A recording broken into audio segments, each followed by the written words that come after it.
Hello friends and welcome back to another episode of our fresh Undead Rogue's Wrath of the Lich King Classics leveling journey. In this episode we will start by visiting the Undercity for the first time. The Undercity is the capital city of the forsaken undead of the Horde. Its ruins are located right under the ruins of Lordaeron in Tirisfal Glades. Originally intended by Prince Arthas to be the Scourge seat of power, the budding Undercity was abandoned when Arthas was recalled to aid the Lich King in the distant Northrend. Lieutenant Rukag here wants us to investigate the Scourge near the Undercity. We are coming up on the Tomb Room. If you look closely near the foot of the throne, you can see a small trail of blood that was left by King Menethil's crown, as it rolled onto the floor after he was betrayed by his son, Arthas. We look good in this chair, don't we? Kind of Game of Thrones-ish. But alas, winter's coming, and we won't get to max level by sitting here resting on our undead laurels. This is Tirina's Menethil II's tomb. He was the last true king of the Kingdom of Lordaeron, and one of the primary founders of the original Alliance of Lordaeron. This is the trade quarter of the Undercity. This is where the four bankers in the Undercity are. They are the ones that share the same last name with our rogue friend we met earlier, Calvin Montague. It's cool they all share names of bankers in Willie Shake's plays. We'll put stuff in here to sell later on the auction house. Mortimer, Randolph, William and Ophelia are also said to be tributes to characters in the 1983 film Trading Places with Dan Aykroyd and Eddie Murphy. Oh cool, the guild creation place. Do you think we should make a guild? Let's just get a guild charter to reserve a crazy original name just in case. Crazy Daisy. Nice, it's available. Holy cow. We have to get 9 more signatures to make the guild. Wait. We spelled that wrong, didn't we? Ah, that's better. Crazy Daisy. And it was available too. This faint necrotic crystal wants us to take it to Lieutenant Rukag up there in the courtyard we just met. This is the auction house interface. This is where we will eventually put all those skins and ores we farm up for sale. I wish we could afford better weapons. Our gear is horrible. But we'll have to ask Santa for stuff like this right now. There's no way we can afford it presently. We'll just have to make do with our Charlie Brown Christmas tree-like weapons for now. Let's head over to the Magic Quarter to turn in this prodigal lich quest with Beta Ice Shard. Magistrate Severin wanted us to do this, and I would like to do what that fine Forsaken asked us to do.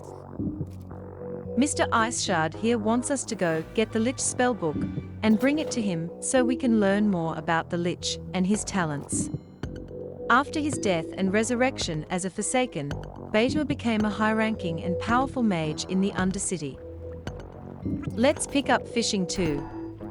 Why not?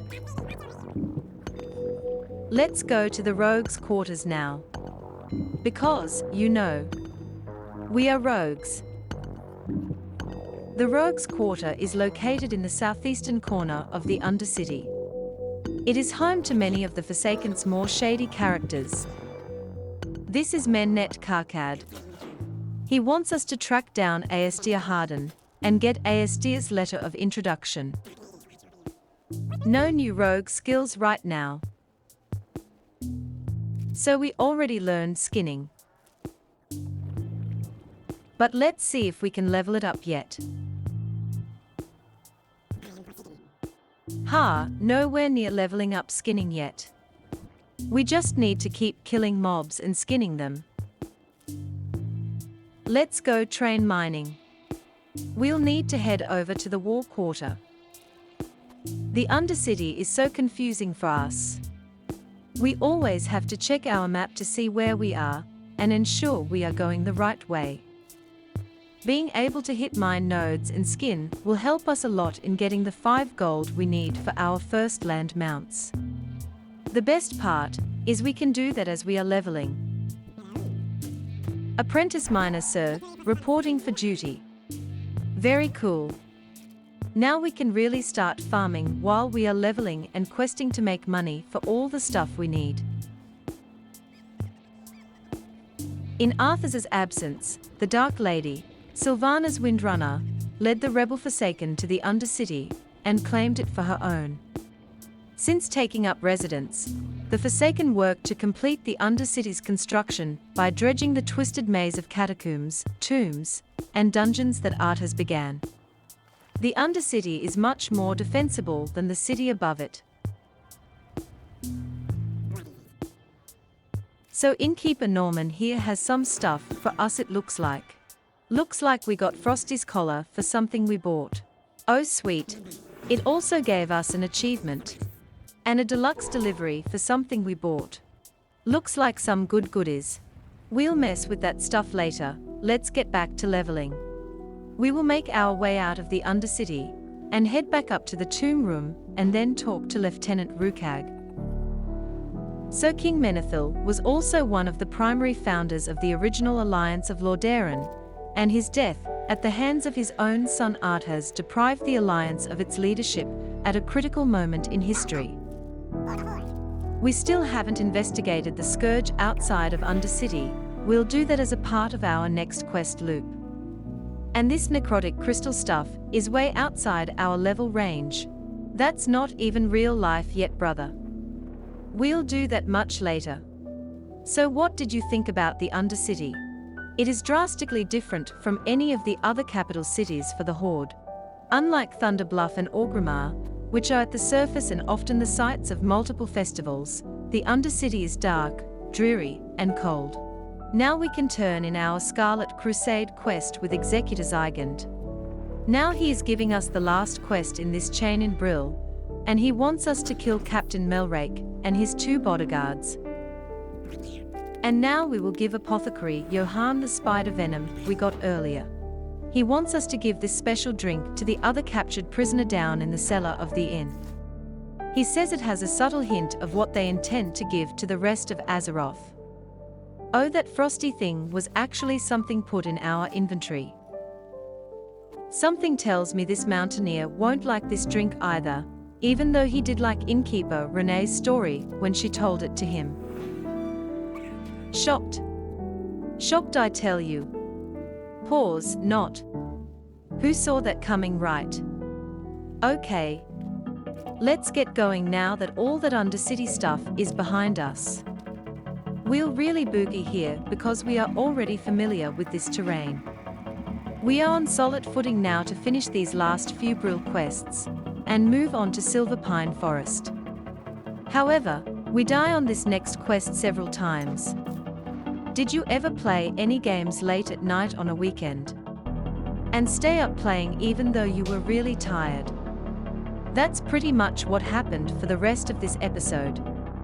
It was pretty funny, and luckily, as we were just about to quit after a few deaths, we ran across a nice questing warlock who took the time to help us out, and we were able to finish the quest chain in Agamand Mills. She was super nice, and we were super thankful for her help. Because, as you will see, our lackluster gear truly rears its ugly head on these mobs.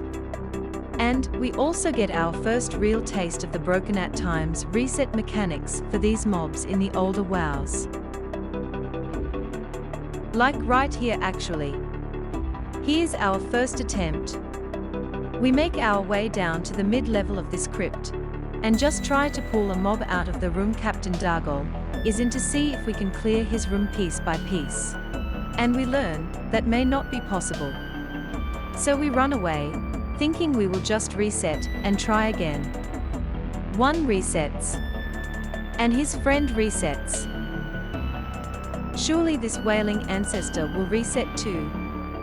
Right. Like any second now. Right. Ha! That's pretty much in our face.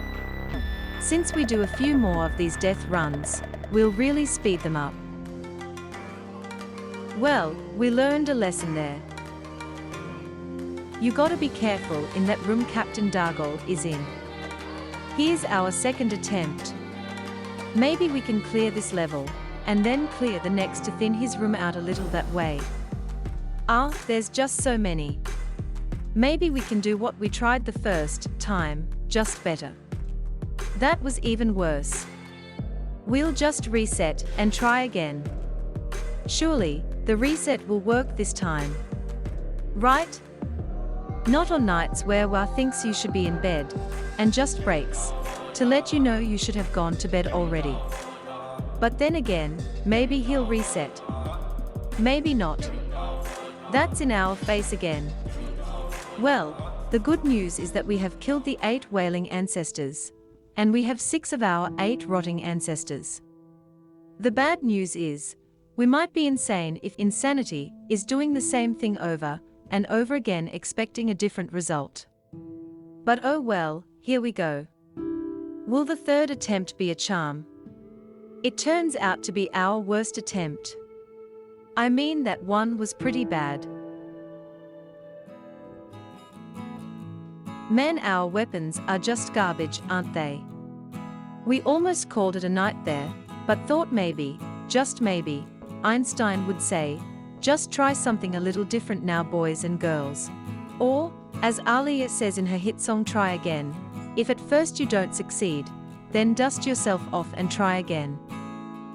So on this 4th attempt, we were going to hit this super clean. We will just focus and manage our cooldowns, and we will kill a mob and it will kill us. Ha! That's classic. 5th attempt. It's real now. And if it isn't successful, we will move on to easier quests and try this one again later. We decide to go all the way into the captain's room and see if we can clear it mob by mob in the room. We mark Mr. Pat here, so we can keep a jaundiced eye on him. See you round like a donut, Mr. Pat.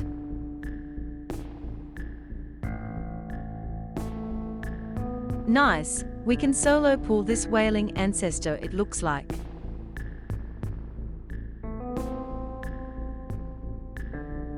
Sweet.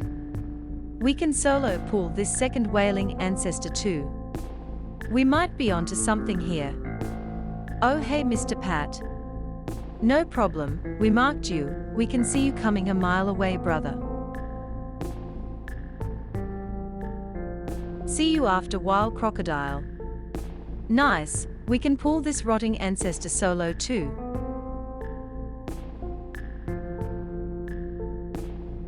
We have our big cooldowns.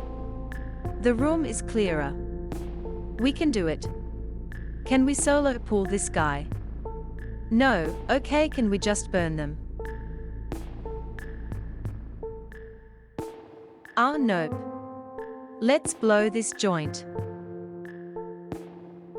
So after this we were either thinking we would just log for the night, which we think Einstein would have said to do.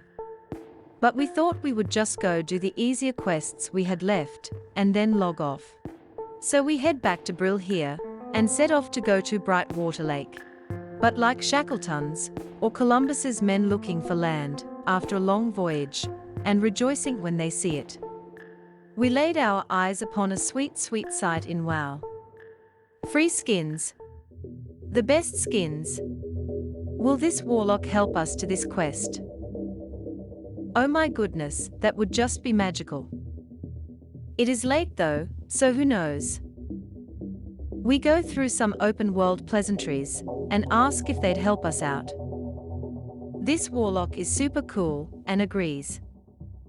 We know she is on the preceding quest where you have to kill Devlin, Thurman, Gregor, and Nissa.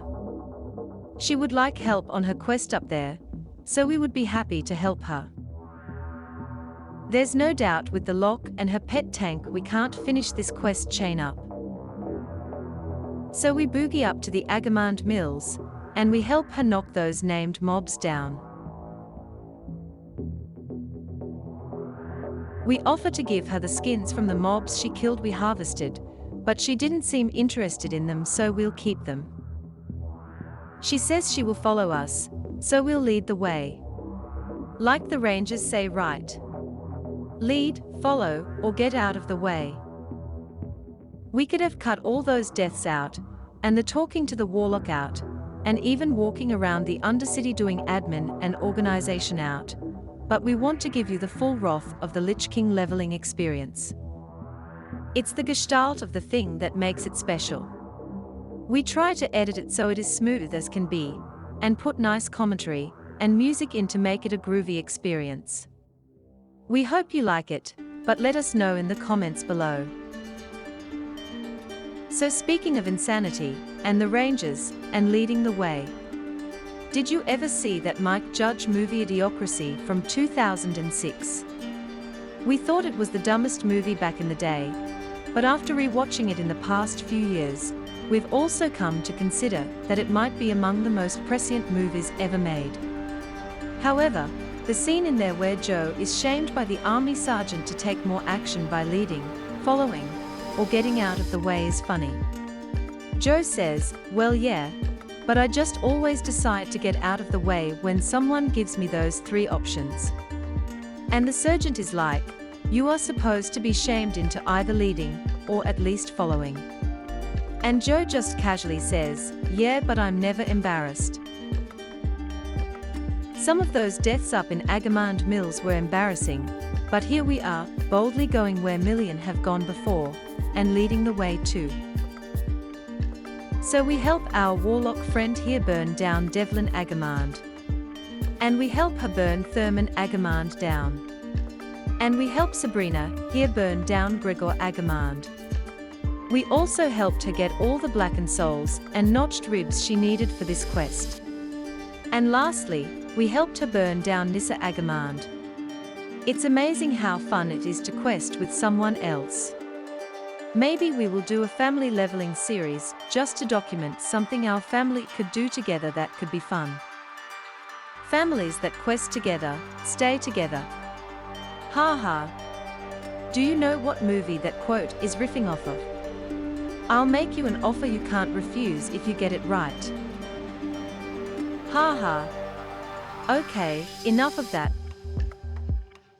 My goodness, it is late. And tying up loose ends when it is late and you're tired and WoW is trying to break you is not a good recipe for success.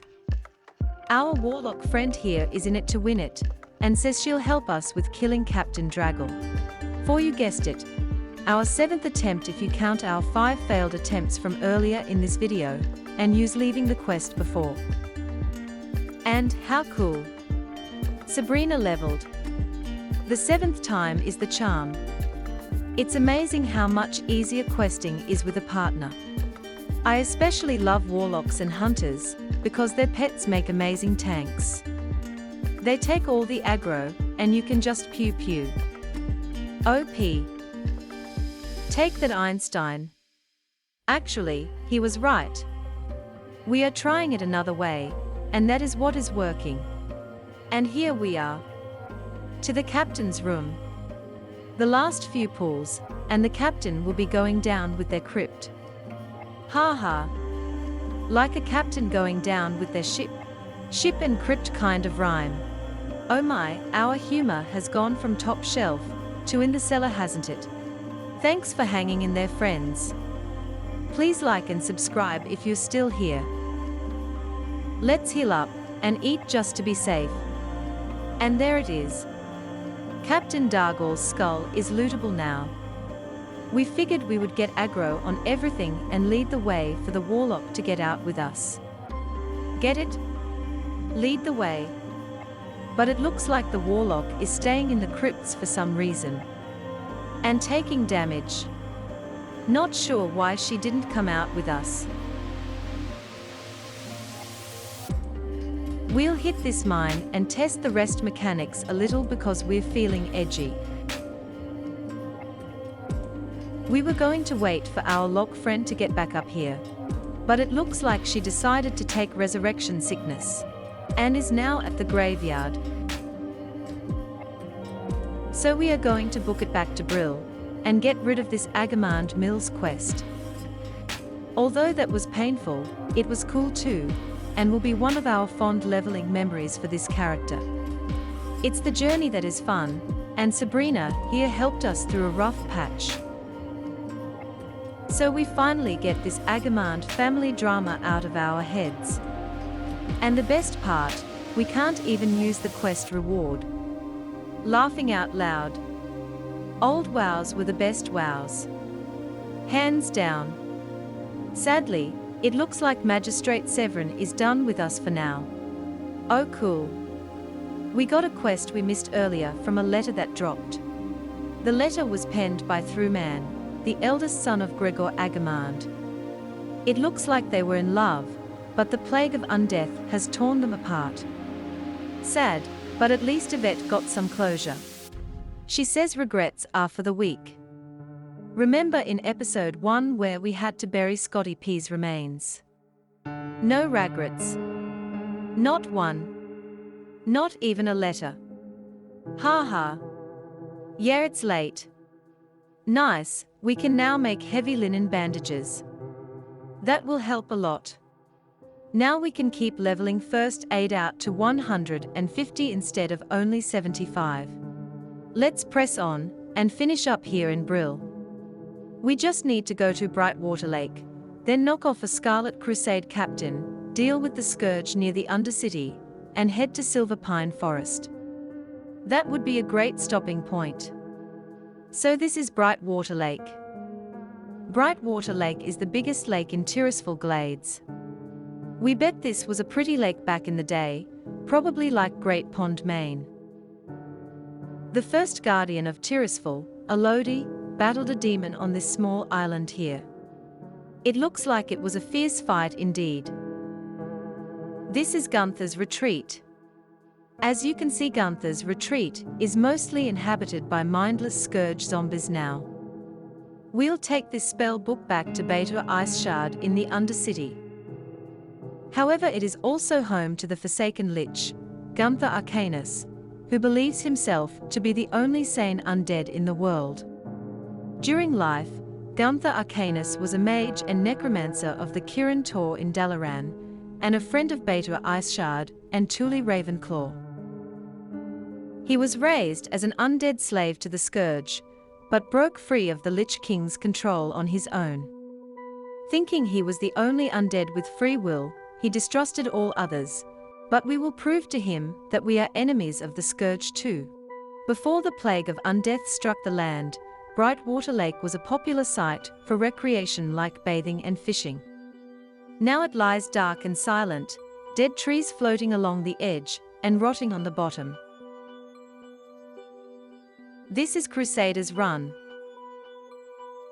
It is a Scarlet Crusade scout tower located in northeastern Tirisfal Glades, just north of the Scarlet Monastery.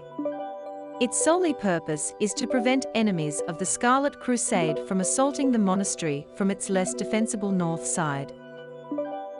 It's the last of the 4 Crusaders outpost towers in Tirisfal Glades we will deal with. This particular tower is commanded by Captain Melrake. Captain Melrake is also a part of Tirisfal Regional Command. It is said he is not leashed to his spawn point, and will follow you across the Eastern Kingdoms. Maybe we test that later.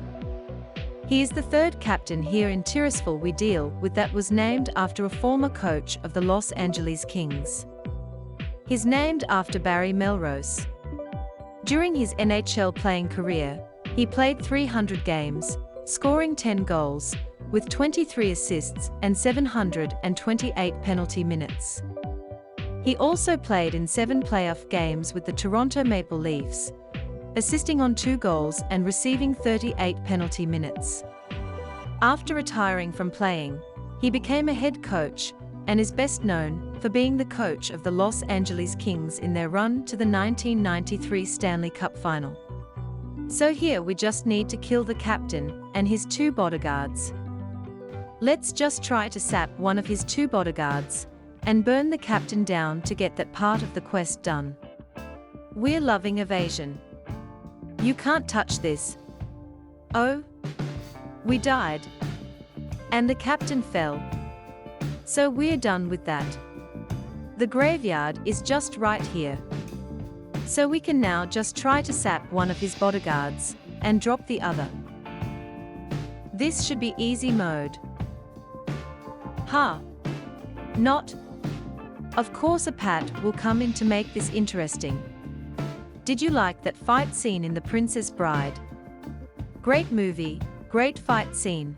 There's one bodyguard down. But fear not, friends, because we're too legit to quit. Now the other one. And speaking of bodyguards, did you like that 1992 movie with Kevin Costner and Whitney Houston, originally named The Bodyguard? Did you know that the hit song in that movie, titled I Will Always Love You, was actually written by Dolly Parton? In an interview on The Graham Norton Show, Dolly said that when they asked to use her song for the movie, she sent it in and forgot about it. Then one day she was driving from her office to her house in Nashville when she heard Whitney Houston's version on the radio. She had to pull over to the side of the road in order to finish listening to it, because she was blown away by how beautifully the song was done, and by how beautifully Whitney Houston sang it. Now we will transition to the north coast to just see if we can find the other rare Murloc Deeb. We know a few of our followers are June fans. So, since we learned in a previous episode that the rare Murloc pair of Muad and Deeb are a June reference to Muad Dib, we have to at least try to kill them both. And Murlocs are just interesting creatures. Murlocs also became unwittingly responsible for the shape of the present-day Horde. The Murloc attacks on the Troll Darkspear tribe spurred the Orcish war chief Thrall and his warriors to drive off the marauding fishmen. After that, Thrall formed an alliance between the Darkspear trolls and the Horde, which lasts to this day. Well, that was close, but we didn't die. Murlocs possess bulbous bodies, large mouths lined with rows of sharp fangs, clawed hands and feet, slime-coated skin, and can breathe underwater. Individuals range in coloration from turquoise to darkish grey, and while their heights vary from 3.5 feet to 6 feet, they stand at an average of just 4 feet. Murlocs pass down their history orally, which, given how incomprehensible their language is to other races, adds to the mystery surrounding them. Just adding to the confusion, Murlocs do not measure time like most other races do, so pinpointing dates of important events is very difficult for historians. Nonetheless, most of the currently accepted knowledge of Murlocs comes from outside observation. So after searching this entire coast, of course, Deeb resides in the last spot we looked. Oh wow, how wow of you. The perfect ending of a late-night gaming binge, with lots of silly deaths. Of course he'd be in the last place we looked. At least we learned some cool stuff about Murlocs though, right? These mob levels are now green to us. So we should, keyword should, have no trouble with this. According to Thalas Greyoak, a Murloc has no more valuable possession than his or her nets. Do you like Frank Herbert's novel Dune? Did you like the 1984 or 2021 Dune films? Are you looking forward to Dune, Part 2 in 2023? There you go, friends. Muad and Deeb knocked down for you Dune fans. So now we will pop smoke and get out of here. During helicopter extractions, soldiers pop smoke grenades to mark their location so pilots know where to land. That's the primary definition, but pop smoke is also slang for the end of a service member's term of service. And the phrase can also refer to leaving a location in a hurry. Like we are here. Here's our warlock friend Sabrina. So glad we could help her some, and she helped us. What a cool leveling experience out here in Brill. So we are now done with the Scarlet Crusade quests out here. We get an upgraded weapon, even though it's still not that good. We're looking forward to shifting gears now to the Deathstalker quest line that will give us our first green. The Blade of Cunning. We'll say goodbye to our warlock friend here. So let's start making our way to Silverpine Forest to turn in these straggler quests, and set up for questing in Silverpine Forest. It's past our bedtime, so this will be a good stopping point. We have sincerely enjoyed questing here in Brill. It's brought back a ton of good memories from decades ago, and we hope you are enjoying learning about the quests and backstories too. If you like the videos, please be sure to like them, subscribe to our channel, and let us know what you think in the comments below. It means a lot, friends. We'll burn down these spectral apparitions for Lieutenant Rukag.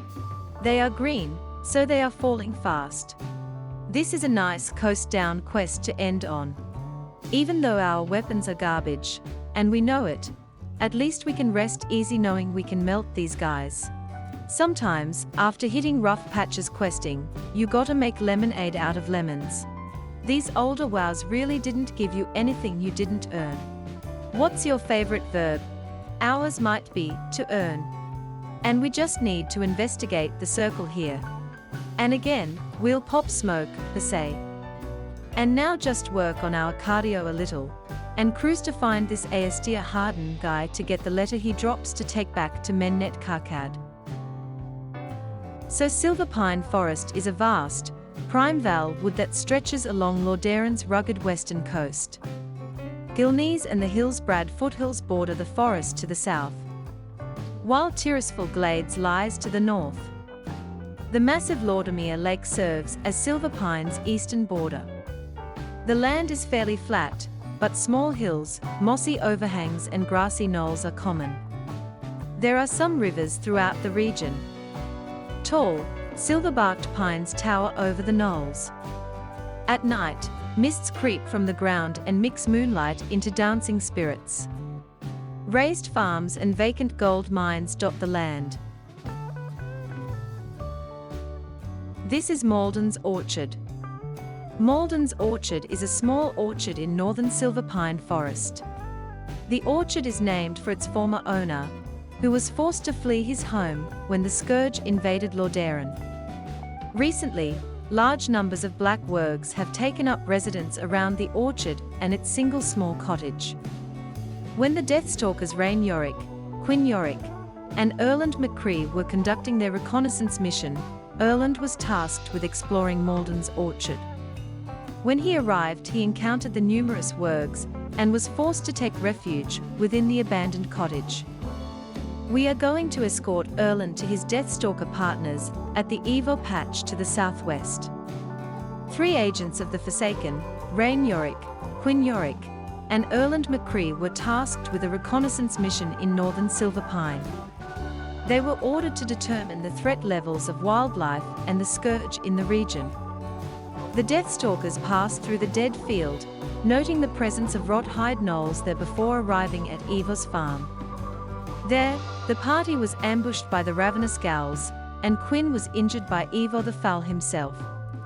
Quinn and Rain took up a defensive position in Evo's old house, while Erland continued on with the mission.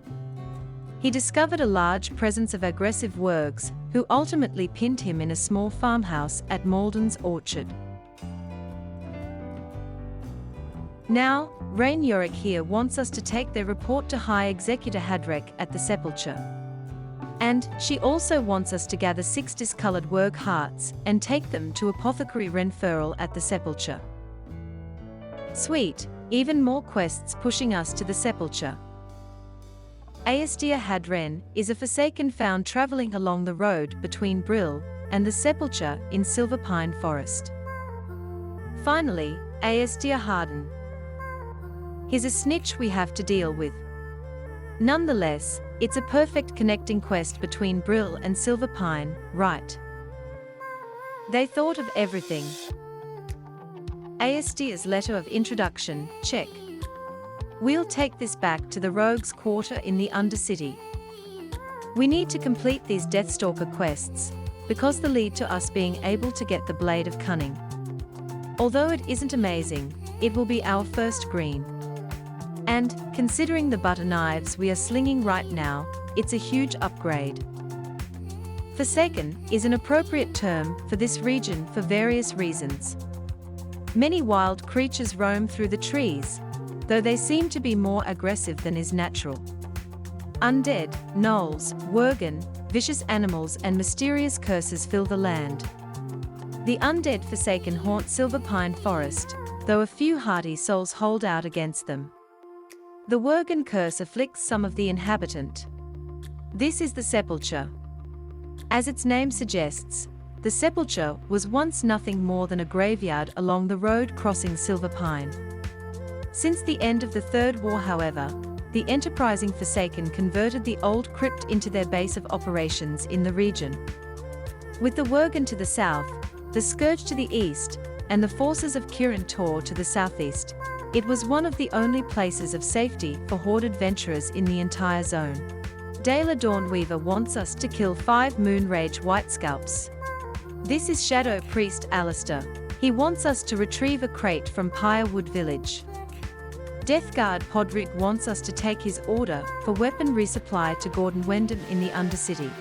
Apothecary Renferrel wants us to bring 6 Grizzled Bear Hearts and 6 Skittering Blood to Master Apothecary Farinelli in the Undercity.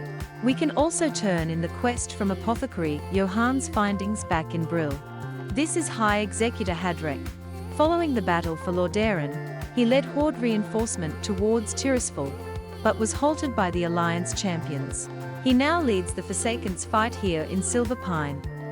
He also wants us to start killing Rothhide Knolls here to draw Night Flash out, and then kill her. We will talk to Renferrel here real quick to continue the Deathslaker quest line. He wants us to talk to Apothecary Zing in the Undercity now. We'll now head back to the Undercity to turn all these quests in there, and get our first green item. Supplying the Sepulchre is needed for the Forsaken to replenish their combat power here to keep the fight going in Silverpine Forest. Conveniently, these quests are all pushing us towards the Undercity. We must not delay. These flying mounts are so fast, aren't they? We can't wait to get out non-epic mount at 20. We can't fly until much later, and you actually couldn't fly in Azeroth until the Cataclysm, which was the next WoW expansion. With cold weather flying, you can fly in Northrend. Let's start turning these quests in. Oh nice, our 50th quest. What an accomplishment. Have you had fun so far? Please subscribe, like and comment, friends. So Gordon Wyndham has given us the weapons to take back to the Sepulchre for resupply. Let's go turn in this Scourge quest with Lieutenant Rukag. We'll give him the 3 dim necrotic stones we got. And it looks like he's done with us for now.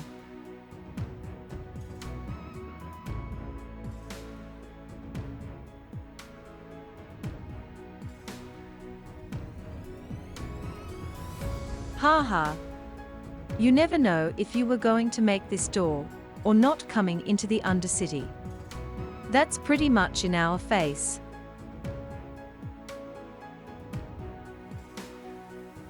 Now let's stop by the bank real quick to do some bag admin, and then make our way back to the Rogue's Quarter, so we can run around here, as required to get that cunning blade. Isn't it amazing how fast bag and bank space fill up? We will download an add-on that will allow us to scan the auction house and post our items up for sale. Hopefully, other adventurers will need our items to use to level their professions up, or make powerful gear, to help them in their journeys here in Azeroth, the Outlands, and Northrend. It feels good, man, to have a mailbox full of auctions that sold. Show me the money. So we will give Aestir's letter of introduction to Mennet Karkad, and he now wants us to go talk to Andron Gant here in the Undercity. Oh sweet, rank 2 backstab, and finally, kick. Rogue's kick right. And parry. That looks very nice. A constant passive chance to parry enemy melee attacks. Andron is shady. He provides information to the Syndicate, and is being spied on by the Deathstalkers.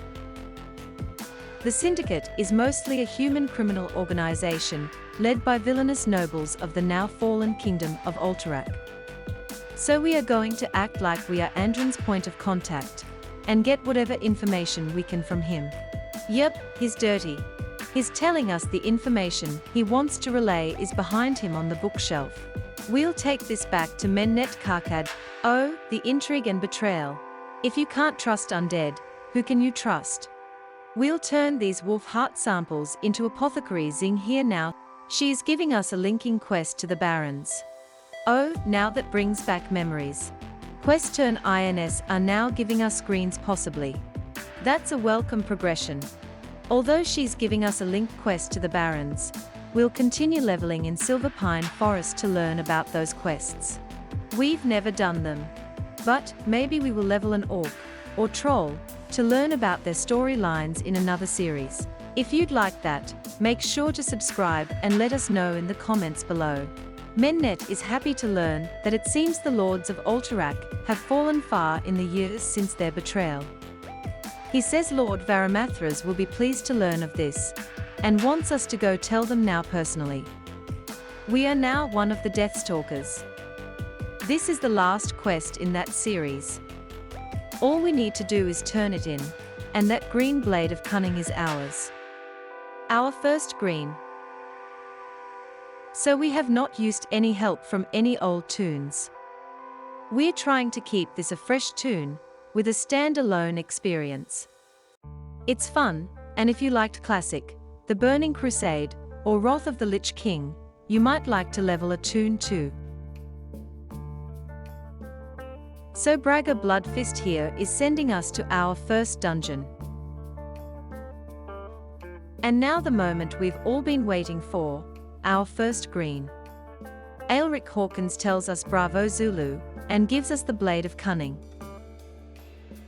Lady Sylvanas is a busy lady. She has no time for us presently. Well, we are really winding down now. Very nice. We'll just make our way back up to the Magic Quarter to turn in our last quest there with Mr. Iceshard. Then, we'll head back to the Flight Master here in the Undercity, and fly back to the Sepulchre. We will park our toot there in the inn, and get some of that sweet blue rested XP. While in an inn or anywhere in a capital city, your player portrait will begin to glow, and your level circle will say ZZZ, indicating that you are resting. 1 bubble of rested XP, or 5% of a level, is earned for every 8 hours spent resting. A maximum of 30 bubbles, or 150% of a level may be earned. In other words, you can leave your character resting in an inn or capital city for up to 10 days before you earn the maximum amount of rest XP. So Beta Iceshard and Arcanus were friend while living. Mr. Iceshard puts a spell on the book, and tells us to return it to Arcanus at Gunther's retreat so he'll know that there are more Forsaken free from the Lich King's rule, and he can ally with them. That was a pretty efficient loop in the Undercity. Lots of loose ends tied up, and we're on super solid footing to start questing in Silverpine Forest now.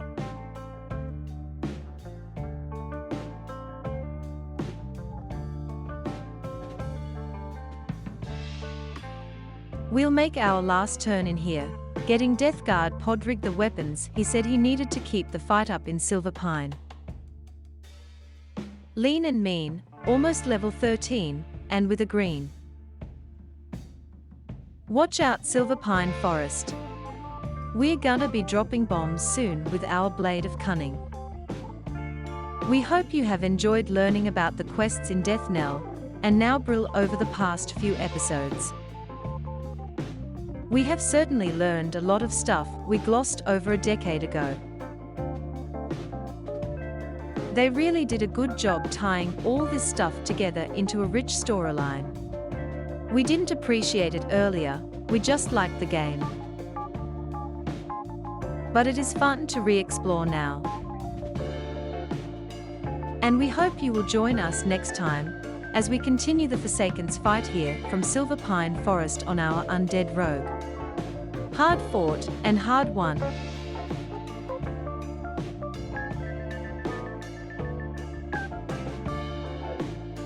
We'll see you next time, friends. And be well. For the Horde.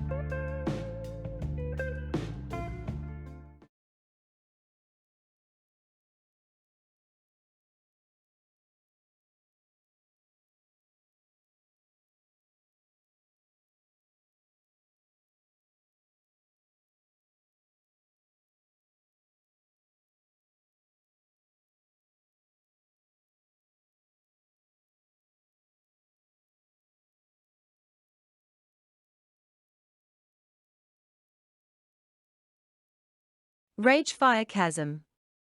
No idea when we will attempt that. But very cool.